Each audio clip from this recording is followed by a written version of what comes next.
name's Rachel, and this is a video for Oak Tree Veterinary Hospital, and I'm here with Kayla and my cat Link, who are going to be, he's going to be my little demo kitty today. He's very happy to be here. But we're going to go over how to pill your cat. So it's something that we actually try to avoid most of the time in these guys, just because cats aren't really great at taking pills. So we a lot of times use liquid medications that we get compounded, or we can get them compounded into treat form, but sometimes inevitably we have to do pills, and so it's good to know how to give a cat a pill the right way, so hopefully you can avoid the horror stories that circulate, of course, about having to give cats pills. Most important thing about giving a cat a pill is that you always want to make sure to follow it up with something.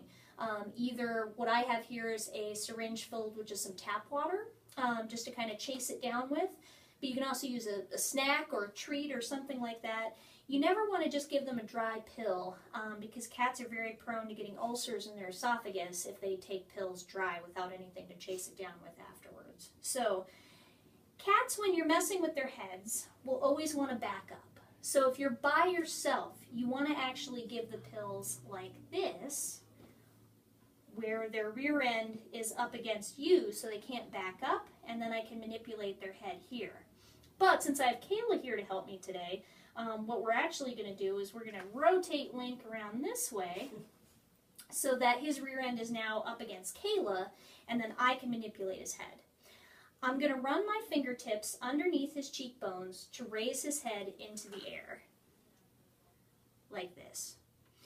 When I do that, I'm going to put the pill in my dominant hand, in between my two fingers, so in between my forefinger and my thumb, and I'm going to use this to put the pill as far back into his throat as I can. My middle finger is what I use to kind of gently pry their lower jaw open. It doesn't take a lot of pressure, and normally they'll kind of just respond with that opening of the mouth, and that's your window of opportunity to put the pill in. And then we follow up with the water afterwards. So we'll have to get Mr. Link to stand up here, and I will go ahead. I'm going to lift his head up into the air. I'm going to use that middle finger to drive down on his jaw as I put the pill back in his throat. And then I just rub his throat or his nose, and all that does is that stimulates his swallowing reflex. So once he swallows and licks his lips, I know that the pill has gone down.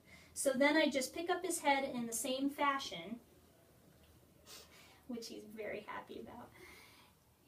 And I put the syringe in his mouth just gently, give him a little tiny bit of the water to swallow it down with. It doesn't have to be a lot, just a small amount to get that pill down the rest of the way.